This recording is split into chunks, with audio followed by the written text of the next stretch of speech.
প্রিয় শিক্ষার্থীবৃন্দ, আজকে আমরা শিখব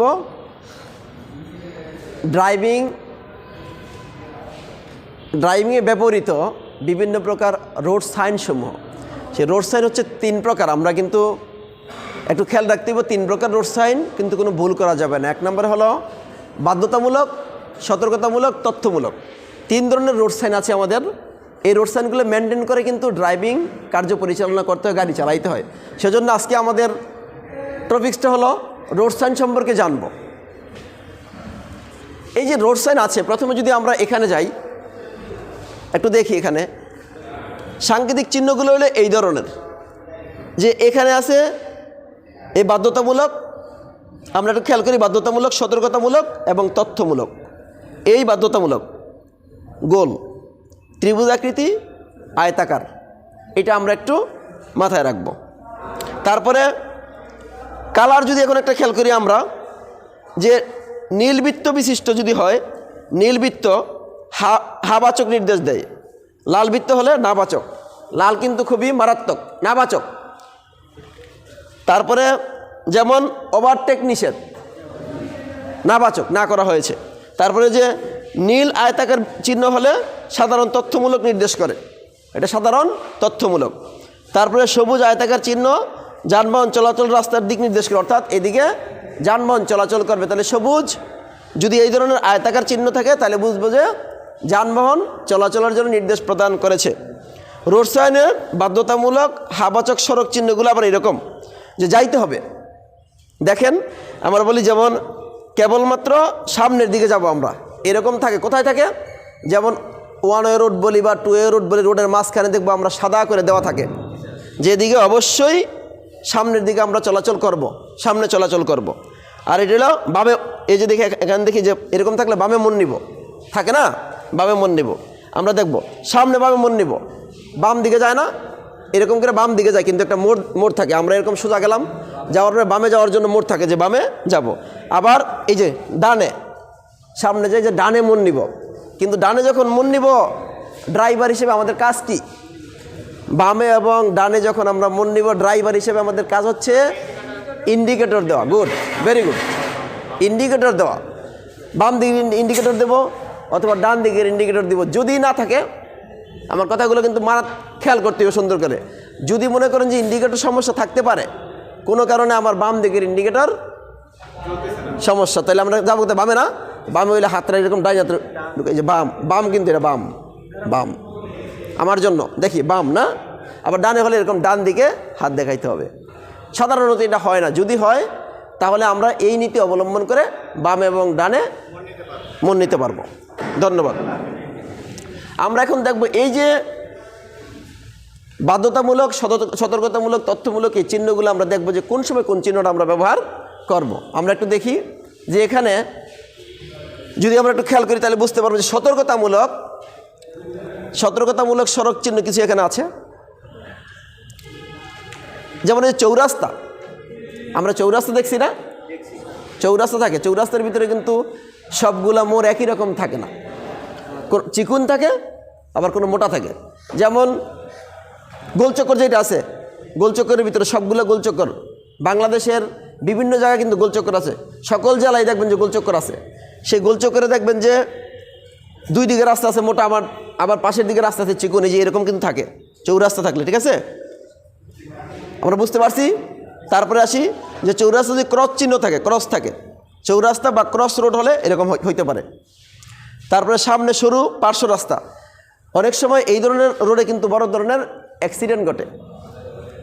আমরা জানি কি না, কারণ হচ্ছে দেখবেন বড় অ্যাক্সিডেন্টগুলো ঘটে কখন?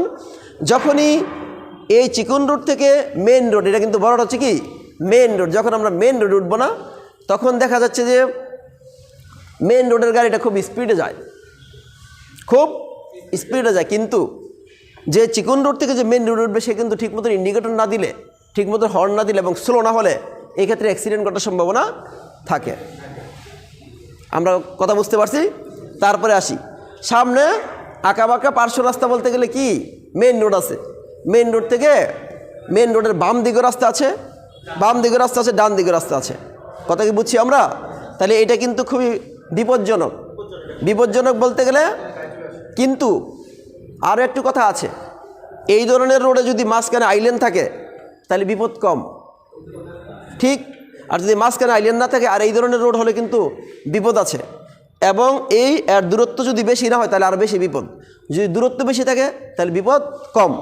তবে আমাদের মাথায় রাখতে হবে, আমরা এই চিকন রোড থেকে মেন রোডে উঠতে গেলে অবশ্যই ইন্ডিকেটর ব্যবহার করব, গাড়ি স্লো চালাবো এবং হর্ন ব্যবহার করব, বেশি বেশি হর্ন ব্যবহার করব। আচ্ছা, যে সোজা যাবে, সোজা যে যাবে তার জন্য আমি বলি এই ধরনের রোড থাকলে কিন্তু কমপক্ষে 1 কিলোমিটার পূর্ব থেকেই নির্দেশক চিহ্ন থাকবে, রোড সাইন থাকবে যে সামনে আপনার চিকন রোড আছে। কথা কি বুঝতে পারছি আমরা? চিকন পার্শ্ব রোড আছে, কথা বুঝতে পারছি? আচ্ছা, তারপরে আসি টি জংশন আছে সামনে। টি জংশন বলতে গেলে আমরা সোজা গেলাম, যাওয়ার পরে দুই দিকে রোড আছে, সামনে আর নাই, কি বলে এটাকে? টি জংশন আছে। ওয়াই জংশন আছে, চলতেছি সোজা যাওয়ার পরে এভাবে রোড চলে গেল নাকি, এই যে সোজা যাওয়ার পরে দুই দিকে দুইটা রোড চলে গেল, এটা কি ওয়াই জংশন। তারপরে দেখেন বাম দিক থেকে আগত রাস্তা প্রধান রাস্তায় মিলেছে। দেখেন আপনার যে বাম দিক, এটা বাম দিক না, সোজা যদি রোড হয় তাহলে বাম দিক না, বাম দিক থেকে আগত রাস্তা প্রধান রাস্তা কিন্তু বাঁক আছে, সোজা না। যদি এই ধরনের বাঁক থাকে তাহলে প্রবলেম কোনটা? বাঁক যদি থাকে তাহলে কিন্তু অবশ্যই বেশি বেশি ইন্ডিকেটর ব্যবহার করতে হবে, কারণ বাঁক থাকলে কিন্তু সহজে আপনার এই মেন রোডটা দেখা যায় না।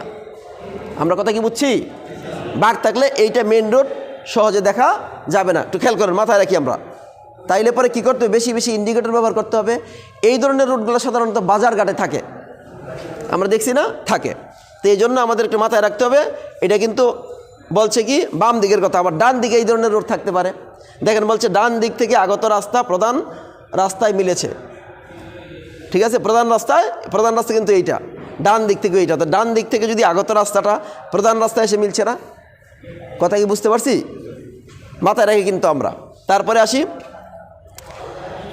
রাউন্ড অ্যাবাউট, সামনে বড় গোলচক্কর। বলতে গেলে কি এটা হলো গোলচক্কর, কতক্ষণ আগে আমরা যে কথা বলছিলাম, এই ধরনের গোলচক্কর হলে কিন্তু আমাদের মাথায় রাখতে হবে যে এই গোলচক্করে কিন্তু 4 রাস্তা থাকতে পারে না, 3 রাস্তা থাকতে পারে না, 3 রাস্তা 4 রাস্তা এগুলো সাধারণত গোলচক্কর হয়। তাহলে এই ক্ষেত্রে আমি যেই দিকে যাব, বাম দিকে গেলে বাম দিকের ইন্ডিকেটর দিব, ডান দিকে গেলে ডান দিকের ইন্ডিকেটর দিব, আর সোজা গেলে সোজা যাওয়ার ইন্ডিকেট করবো, ঠিক আছে? আচ্ছা, তারপরে আসি সামনে বাঁক থাকে যে সুন্দর, এইটা কিন্তু সবগুলো কিন্তু মাথায় রাখতে হবে, সতর্কতামূলক চিহ্ন কিন্তু এগুলো সতর্ক করে দিচ্ছে, ঠিক আছে? তারপরে সামনে বামে বাঁক আছে, আবার সামনে এই যে আছে বামে বাঁক আছে, ডানে বাঁক আছে, ঠিক আছে? ডান দিকে যাবে এটা সোজাচলি, ডান দিকে যাবে সোজাচলি, বামে যাবে। ডাবল ব্যান্ড থাকে, এই রোডগুলো ডাবল ব্যান্ড থাকে। ডাবল ব্যান্ডের রোড সাধারণত আমরা দেখি কি পাহাড়ি এলাকায় বেশি থাকে, কারণ পাহাড়ি এলাকায় পাহাড়ের কারণে সোজা রোড যেতে পারে না, কিন্তু সমতলে সাধারণত এটা কম হয় বলতে গেলে নাই বললেই চলে। আমরা যারা পাহাড়ে গেছি তারা দেখবো যে এই ডাবল ব্যান্ডগুলা পাহাড়ি রাস্তায় বেশি থাকে, ঠিক আছে? আচ্ছা, এই ক্ষেত্রে কিন্তু গাড়ি চালানোর ব্যাপারে একটা সতর্কতা অবলম্বন করতে হবে, সেটা হলো কি বেশি বেশি হর্ন চালাইতে হবে, গাড়ির স্পিড কম থাকবে, ঠিক আছে? গাড়ির স্পিড কম থাকে, বেশি বেশি হর্ন দিতে হবে এবং রোড সাইনগুলো ফলো করতে হবে, কারণ এখানে বেশি বেশি রোড সাইন দেওয়া আমরা যদি একটু খেয়াল করি তাহলে বুঝতে পারবো আমাদের সমতলের ভিতরে যত রোড সাইন নাই, পাহাড়ি এলাকায় দেখবেন তার চেয়ে বেশি রোড সাইন আছে। কথা আমরা বুঝতে পেরেছি? তো দেখবেন যে এই রোড সাইনগুলো একটু খেয়াল করতে হবে, বেশি বেশি হর্ন বাজাইতে হবে, এই ক্ষেত্রে কিন্তু ইন্ডিকেটর দিতে হবে, বাম ডানের ইন্ডিকেটর দিতে হবে। আচ্ছা, ডাবল ব্যান্ড এটা। তারপরে আসি সামনের 2 পাশ থেকে সরু রোড, অর্থাৎ সোজা গেলাম পরে চিকন হয়ে গেছে রোড, এই রোডগুলো সাধারণত আইল্যান্ড থাকে না, কি থাকে না, মাঝখানে আইল্যান্ড নেই, কিন্তু মোটা রোড গেল তারপরে সরু হয়ে আসলো, মোটা রোড গেল তারপরে এই যে সরু হয়ে আসলো। তারপরে দেখেন সামনে 2 লেন বিশিষ্ট রাস্তা শেষ, এখন আর 2 লেন নাই, এন 1 লেনে 1 ওয়ে রোড আছে। তাহলে 1 ওয়ে রোডে গাড়ি চালাইতে একটু অসুবিধা না? অসুবিধা। সেই জন্য এই ক্ষেত্রে কিন্তু শোনেন, এই সমস্ত রোডগুলোতে কিন্তু সতর্কতার সহিত গাড়ি চালাইতে হবে, কারণ যারা টু ওয়েতে গাড়ি চালায় অভ্যাস, তারা কিন্তু 1 ওয়েতে গাড়ি চালাইতে একটু সমস্যা ফিল করে, কারণ 2 ওয়েতে তো গাড়ি আসতেছে যাইতেছে, কিন্তু মাঝখানে কোনো আইল্যান্ডে যে কোনো সময় লেগে যেতে পারে। সেই জন্য আমাদের বেশি বেশি করে জিগজ্যাগ করতে হয়, আর পরিমাপগুলো একটু মনে রাখতে, মেজারমেন্টগুলো একটু সবসময় মাথায় রাখতে হবে। তারপরে আসি আমরা, সামনের রাস্তা বাম থেকে ডানের দিকে, বাম থেকে ডানের দিকে শুরু হয়ে গেছে, হইতে পারে না? কিন্তু যদি হয় এই ধরনের প্রবলেম, যদি হয় যে সামনের রাস্তা বাম থেকে ডানে শুরু হয় বা সামনের রাস্তা ডান থেকে বামে শুরু হয়, এই ধরনের যদি হয়, ডান থেকে বামে অথবা বাম থেকে ডানে যদি হয়, তাইলে অবশ্যই রোড সাইন থাকবে। কি থাকবে? পূর্ব থেকে আমাকে জানিয়ে দিবে যে আপনার এই সমস্যা আছে, আপনি কিন্তু গাড়ি সাবধানে চালাইতে হবে। এই ক্ষেত্রে পূর্বে থেকেই গাড়ির গতি কমাইতে হবে, ঠিক আছে না? এরকম না আমি 80 কিলোমিটার বেগে চালাইলাম, হঠাৎ করে দেখলাম বাঁক, সমস্যা। এই ধরনের সমস্যাগুলো আমি বলি মাঝে মাঝে কিন্তু আমাদের বাংলাদেশে এই ধরনের সমস্যা কিছু কিছু জায়গায় থাকতে পারে, কারণ সব কিছু ফুলফিল করা সম্ভব না। সেজন্য এগুলো কিন্তু একটু আমাদের সাবধানে গাড়ি চালাইতে হবে, বিশেষ করে দিনের বেলা না, রাতের বেলা এই ধরনের বাঁকগুলোতে বেশি সমস্যা সৃষ্টি করে। তাহলে আমরা মাথায় রাখবো এগুলো। এরপরে আসি, সামনে রাস্তা উঁচু পাহাড়, এই যে উঁচু পাহাড়ে উঠতেছে গাড়ি নাকি। এবার আসি, সামনে উঁচু পাহাড়ি রাস্তা, যখন আমরা উঁচু পাহাড়ি রাস্তায় উঠব, কয় নাম্বার গিয়ারের গাড়ি থাকবে? 1 নাম্বার গিয়ারের গাড়ি থাকবে। 1 নাম্বার গিয়ারের শক্তি হলো কি? সবচেয়ে বেশি, মনে থাকবে? সবচেয়ে বেশি হচ্ছে 1 নাম্বার গিয়ারের শক্তি। আমরা 1 নাম্বার গিয়ারে দিয়েই গাড়ি উপরে উঠাবো, ঠিক আছে? পাহাড়ের উপরে উঠাবো, ব্রিজের উপরে উঠাবো। আচ্ছা, এবার আসি, সামনে ডালু পাহাড়ি রাস্তা, তো একই রকম ডালুতে যখন নামবো, ডালুতে কিন্তু ডালুতে নামারও কিন্তু আছে, হ্যাঁ, মানে কথা, এই যে ডালু রাস্তা আছে সামনে। তারপরে সামনে নদীর তীর থাকতে পারে না? নদীর তীর কোথায় থাকে? কোথায়? বঙ্গোপসাগর, যে মনে করি আমরা ইয়াতে যাই না, আমরা কক্সবাজার যাই, এগুলো নদীর তীর দিয়ে কিন্তু এরকম রোড থাকতে পারে না?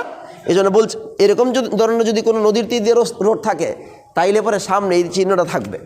আমরা কিন্তু শুধু গাড়ি চালাইলে হবে না, রোড সাইনগুলো আশেপাশে দেখতে হবে কি আছে, ঠিক আছে? এগুলো আমাদের একটু মাথায় রাখতে হবে। আর সামনে ফেরি পারাবার, এই ধরনের চিহ্ন থাকলে বুঝতে হবে যে ফেরি পারাবার সামনেই আছে। এগুলো বোঝার জন্য, এগুলো তেমন কোনো জটিল না, কিন্তু বুঝতে হবে আমাদেরকে।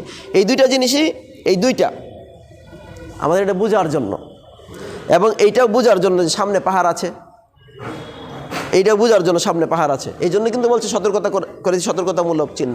তো মোটামুটি আমরা এই সতর্কতামূলক চিহ্নগুলা দেখলাম, এখন মনে থাকবে তো? এরপরে আসি আমরা, আরও কিছু সতর্কতামূলক চিহ্ন আছে, যেমন এই যে